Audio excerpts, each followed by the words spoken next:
Hello,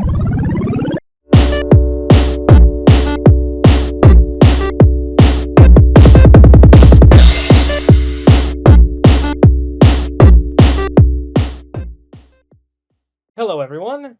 Welcome back to this episode of The Jug Show. So, today we're going to be continuing off the theme of the X-Men. So, after doing the last video focusing on those three individual pages of Storm, I wanted to actually talk about this whole new era we're in the comics. The From the Ashes, and talk about the books as well as talk about where we're going after what happened in Krakoa. Doing a little bit of a comparison, if anything. I know I said I didn't enjoy the Krakoan era, and I stand by that. I really didn't. I'm not going to lie to you guys about anything. But even I recognize that Krakoa had its merits, especially considering to a lot of what we're getting in this new era. But that doesn't mean that this new era isn't without its gems. In fact, some of these books are actually a little bit more interesting than what we got during the Krakoan era. And I think a lot of people actually should be giving them a chance. And like a lot of them are definitely a bit too quick to judge. A lot of fans might actually be too quick to to judge. But I definitely do understand how the shift from Krakoa to this current era not only is a bit jarring, but it is a bit too many steps back. So we're going to go over this. We're going to talk about some of the books, and we're going to be doing this over a series of videos. So we're going to just start talking about the Krakoa to From the Ashes, and we might even talk about some of the books that are currently coming out. So starting off, we had Krakoa, 5 years of the Krakoan era, and now we are into this brand new era where the X-Men are now considered hated and feared. They're on the run. Mutant kind's population has lowered due to most mutants now living in the interdimension where Krakoa resides in the White Hot Room. I won't lie, if I was ending Krakoa, I would have done it very differently. I honestly don't understand why they came up with something like that. My problem with Krakoa is that it clashes with a lot of my own personal views on how the world works, and let alone of how people work. And the annoying part is, I really feel like that depreciates exactly what the X-Men have always represented and its own internal complexities. So it's one of the biggest reasons why I didn't enjoy it. And I feel like we're getting a little bit more of that in this current era. So that's, I feel like, is a bit of a weighted scale. But the level of storytelling that we still could have received, the potential that we still could have had in the Krakoan era, like the places where they could have traveled, the resources they had on hand. There's still, a lot of plot lines that still went unresolved. A lot of potential for individual characters. That was all there, and I feel like we can have some of it now, but it isn't the same as what we had on Krakoa. So I really do find that unfortunate, and I really had a lot more ideas of what we could have had on Krakoa, but we never received, because I really feel like a lot of the stories ended up being very similar when it came to its tone. So many stories try to paint Krakoa as a paradise, and anytime somebody viewed it as not a paradise, they usually ended up changing their minds at the end, or they did something that made it more of a paradise, removing something that was actually a more interesting and, in some cases, very realistic plot device. And I found that very unfortunate because they didn't actually discuss it. Sorry if you heard the lightning. There's a bit of a storm outside. One of the benefits to the current era of the Fall of Ashes is that we can get a new sense of realism. We can actually delve into more realistic situations and problems that people are going through. That's definitely happening some of the better books. And I'm not going to go into that. But I do see how it's unfortunate to go to the current era from the Krakoan. We lost a lot of potential, we lost a lot of resources, and it's the level of imagination we could have actually brought into the Krakoan era has definitely gone down. And I do find that very unfortunate. But I won't lie, some of the books that are coming out right now, I'm definitely enjoying a lot more than most that I did in the Krakoa era. So over the next series of videos, we're going to actually be talking about the books that are definitely worth reading, and the ones that I can definitely see the wish that we probably shouldn't actually have to be having to deal with. But starting off, I just need to let you know I have zero interest in the book Nyx. They are doing things in there that I just cannot agree with. I am not enjoying, especially with how they have been treating Kamala Khan. How have they been negating her previous relationships in lieu of trying to make it seem that she's actually a lot closer to characters like Sophie, despite the fact they have had minimal development of their relationship. It really feels like they're trying to make them closer friends than she ever was to, say, Miles or Sam, all these different characters from the Champions. I find that very unfortunate. And I'm also not going to be interested in the Phoenix. Jean Grey, she's a bit of a crux for me. I'm not really interested in her character. I can understand how people are, but sometimes there are things I really feel like people aren't getting about her characterization. And when it comes to the Phoenix, I won't lie, I can't stand it. I feel like too many writers have tried to create this new meaning of what it is behind it, not realizing that the symbol of the phoenix already has a meaning that's that's actually very central not only to some core beliefs of various faiths on the planet, but actually it exists. There are things that the way the phoenix was always supposed to work that are actually based in that actually happen in ecological phenomenon across the planet about what the phoenix was always supposed to do, how it's a symbol of renewal, but so many writers believe it more as a symbol of creation of life and it should be controlling life, but they don't seem to understand how fire and life and death are actually intertwined into a form of a life cycle. The closest I've ever seen so far is actually Ewing when he used it for the Defenders and said that the purpose why the Phoenix works is that it removes what doesn't work or what doesn't work anymore. I find that close, but three steps to the left.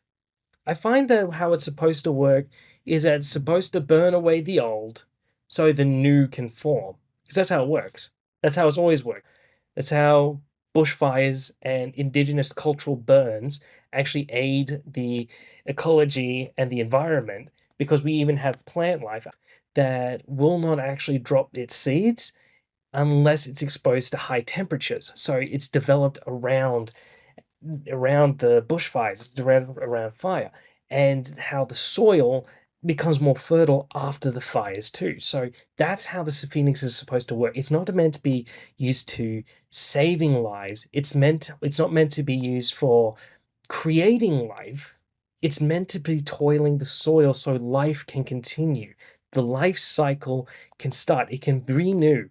It can create what's new by allowing what's old to move away. So the opening scene where Jean stops the star from dying technically is in contradiction of what the phoenix is supposed to mean. Because now that that star is going to keep living because of what she did, that star can no longer be reborn. It's not going to blow and actually create new planets. It's not going to create the new stars. It's simply just going to keep going. Which means it could stagnate. It could actually cause more problems because it's not going into the renewal of life. I have really gone on way too long. That is just a massive ramble, but I really don't like what writers do with the Phoenix. But continuing on, the first books I want to talk about are the gems, the absolute gems of the new era, focusing mainly on these two. We are focusing on the Storm book and we are focusing on Exceptional X-Men. These two are easily the best books coming out of the era.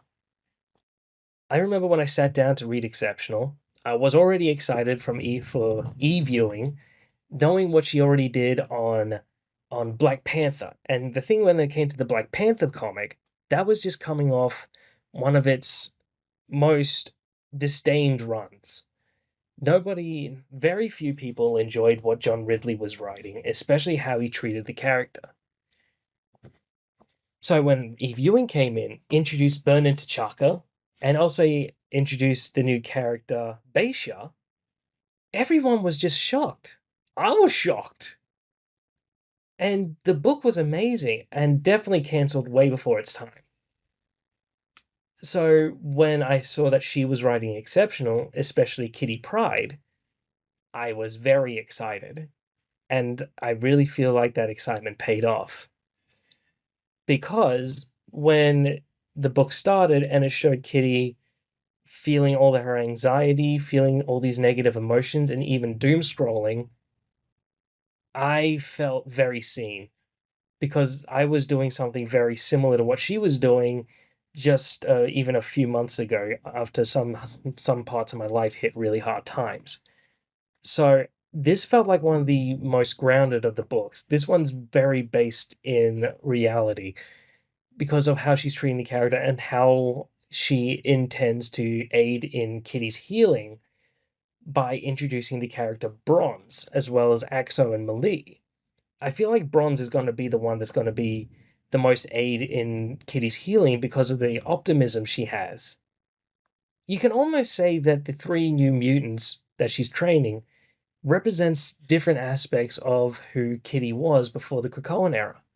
Bronze is her sense of optimism and positivity, seeing the world in like such a positive way, and being bright and happy, being that spirit in the X-Men. And so it's no wonder how that Bronze was the one that really starts bringing her a smile back to her face. This is something that really people really should do. That if they're not feeling good, they should actually surround themselves with people that would help them feel much better. Like even if it's just just silly positivity, just being silly.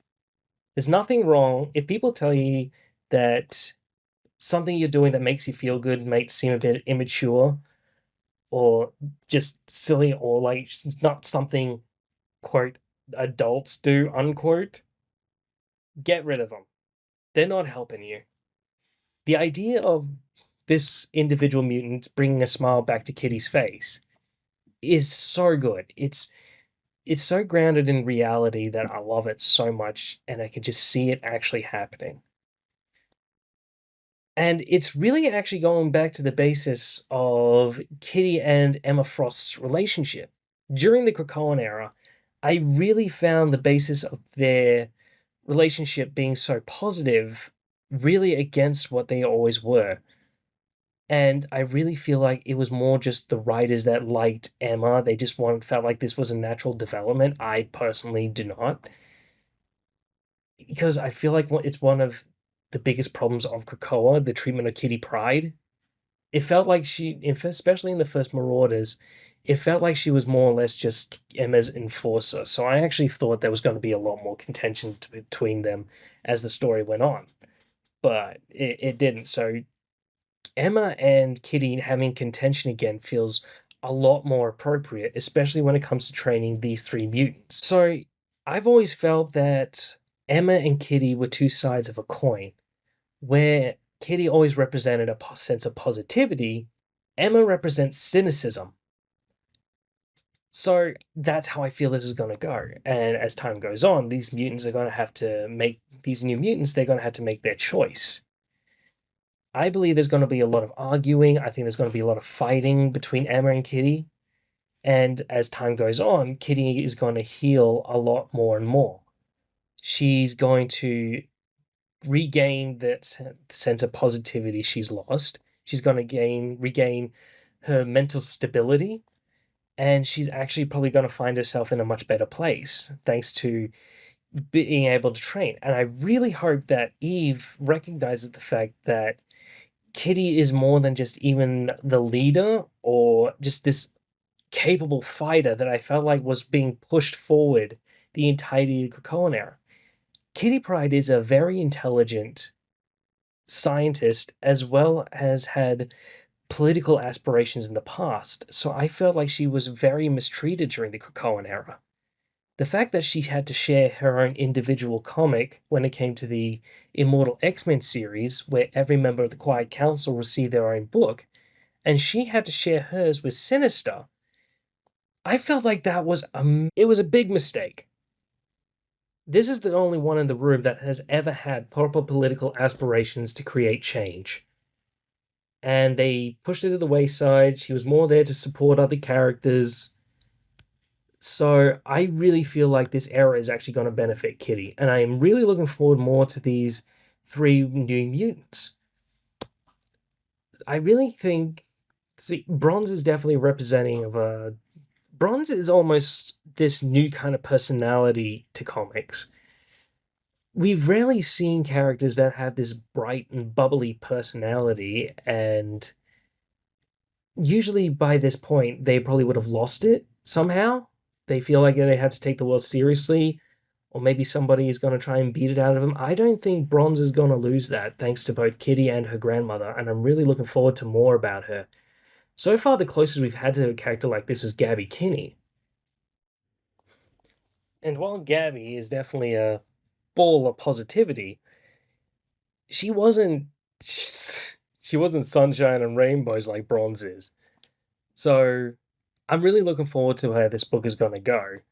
And I'm really interested as well as the relationship when it comes to Kitty and Emma. I really wonder if Eve's planning on discussing exactly what their relationship was actually like on Krakoa, especially with the fact that Kitty feels like she became this violent beast of a character. And it would make sense if she put the blame on that a little bit on Emma, because while she did make it her own choice, Emma was the one that actually really kind of pushed her to be this person. She pretty much had Kitty almost like I said, it felt like Kitty was almost like her enforcer, her right hand woman, the one that she was going to use to send to people and pretty much beat them up. Kitty didn't feel like the intelligent or political aspiring character that she has been in the past. She didn't feel like a teacher. She felt more based in her capabilities as a fighter more than anything else. And I find that very unfortunate. So I'm really excited where Eve's planning on going with this book. And I really feel like this is going to be one of the most grounded books in the current era. Because when it comes to actually grounding characters, Eve is second to none.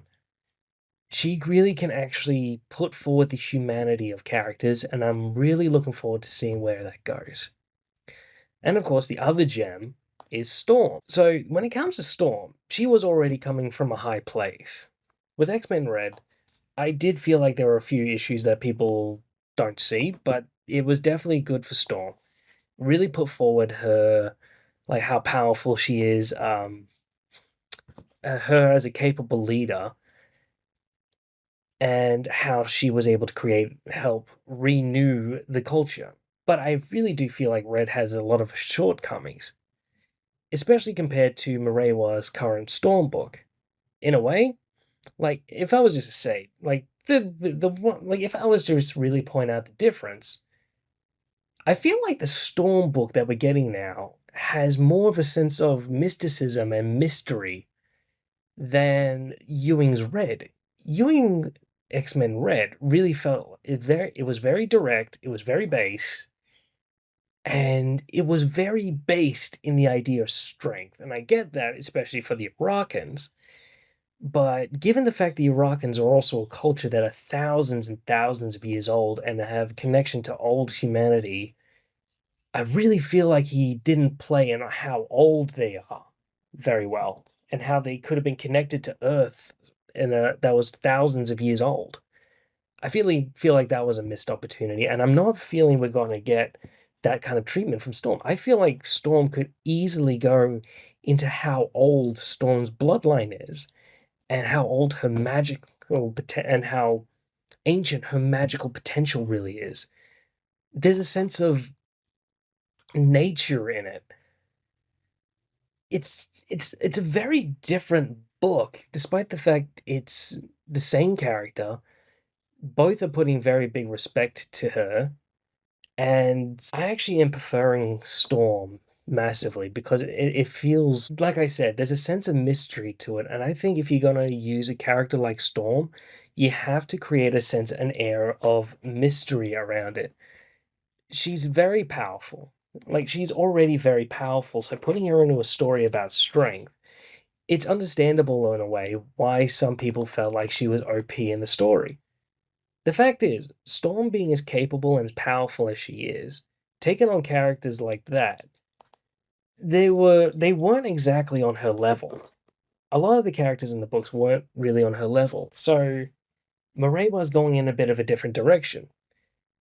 Even when it's going to come to Oblivion, there is no way that's just going to be a one-off fight, a one like a straight out brawl. When it comes to Storm and characters that could probably take her in a straight up brawl, you wouldn't think conceptual being. Conceptual beings are already naturally powerful. Oblivion is already probably could be considered more powerful than Storm. So, but conceptual beings, they have rules they have to play by. They have things that can affect them that Storm's probably going to take advantage of. What they are, especially when it comes to the concept of the void, I haven't got a clue. So I'm excited to see what that is. There are characters I feel like could probably take Storm in an actual fight. And chances are I'm probably going to work on a video on that because I have my own agendas in that idea. And I really do think Storm in a straight up both powerhouse knuckle street fight would actually also be really cool. Like, it would be very base, but at the same time, it depends on the scenario. It always will depend on the scenario. Like, it could be incredibly emotional. It could just be a one-off fight that Marewa might think it would be cool, but that's going to be a whole other video. What I also like about it is it has a more of a sense of calm than X-Men Red did. And it also feels like she's not going to have as easy a time as she did on Red. Things usually ended up working out for her on Red, whereas in this book, she's going to be dealing with lasting consequences that might even come from the X-Men. In the first issue, we can clearly see that the X-Men were upset with her decision to actually tell the truth when it came to the mutant causing that meltdown. So in issue 3, there might be some contention. They're going to be happy to see her, but they're going to be asking, why did you tell the truth? You could have helped us out. And I'm looking forward to that. Murewa's definitely got a whole other way of writing and a whole way of thinking than Ewing does. And I'm definitely here for that. So I really feel that these two books, and especially the two characters of Kitty Pryde and Aurora Monroe, are definitely going to be benefiting from this new era. Storm, she's already interacting heavily with characters that aren't X-Men, so she's going to be also exploring different facets of the Marvel Universe that honestly a lot of X-Men don't usually interact with, and maybe even discovering more about herself that's that well, we already know about it. It's always been teased. Now we're getting more direct answers, but now this could be actually the groundwork for her journey. She's gonna discover a bloodline. She's gonna research uh, her ancestors, people that came before her. I'm hoping that we'll also explore some of her paternal side, because it's her maternal side that actually has all the power, that has all the connection to the goddess, or to all the previous gods, and all has the magical potential. So I would actually really like to see what she has on her paternal side, see her grandparents again, and I'm really hoping to see more of the Storm Sanctuary and maybe even other characters coming on to the Storm Sanctuary, helping her out, taking care of the animals. So there's a lot more I feel like we can explore in Storm. And I really think there's going to be a lot to explore in Exceptional X-Men. We're going to explore Kitty's healing. We're going to explore her becoming a teacher again. Maybe even putting herself out there in the superhero world. The best parts about these books is I have zero idea where they can go. We know where Storm is going to go. We're going to be seeing her taking on Oblivion, and we know she's going to win. Do we? I think. Maybe. I feel like she's going to win. It might not be a win-win, but it's going to be a win. But what do you do after you beat Oblivion? That's the real question. So that's where Marewa really gets me. We don't know what's going to come after that. We don't know where the exceptional X-Men are going to go. I don't think they're going to get a Blackbird and go fight some Sentinels somewhere. It's going to be very based in their area, especially in that studio. And there's probably going to be a chance that a lot of supporting characters from Kitty's own story is going to show up, including the character Stevie Hunter. There's a lot of theorizing that Stevie could actually be appearing in an Exceptional X-Men. It would make a lot of sense. And especially with the whole studio, it also wouldn't surprise me maybe if we see Magic show up. Wouldn't be surprised if we see Rachel, because one of the biggest benefits of the Exceptional X-Men that I can't believe I forgot, I can't believe I've waited to this point, is that we finally actually moving forward with Kitty Pryde's bisexuality. This is a massive improvement, especially after it was heavily teased on Krakoa, but no one would have come out right out and say it.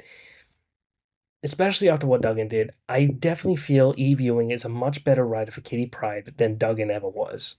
And I'm really looking forward to where this goes. Oh, and just putting this out there, as an enjoyer of crack ships, like I hope you are too, I am a massive, massive supporter of the random ship of Kitty Pryde and Felicia Hardy, otherwise known as the Kitty Cat ship.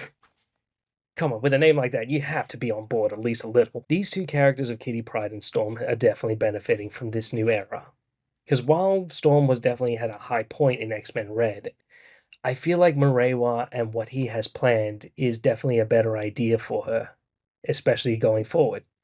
And I really feel like Kitty Pryde's time on Krakoa was a massive failure to her as a character. And I feel like Exceptional is going to be pushing her forward and is going to be leading to a lot of positivity for the character and a lot of positive growth and even healing from the era. So I'm very excited to see where those two go. So, in the next episode, we're going to go on the books that, while might not be the best, I actually find at least a little bit entertaining. So that's going to be the books X Force and the one X Factor. So, thanks for stopping by. Thanks for listening. Hope to see you again soon. Bye.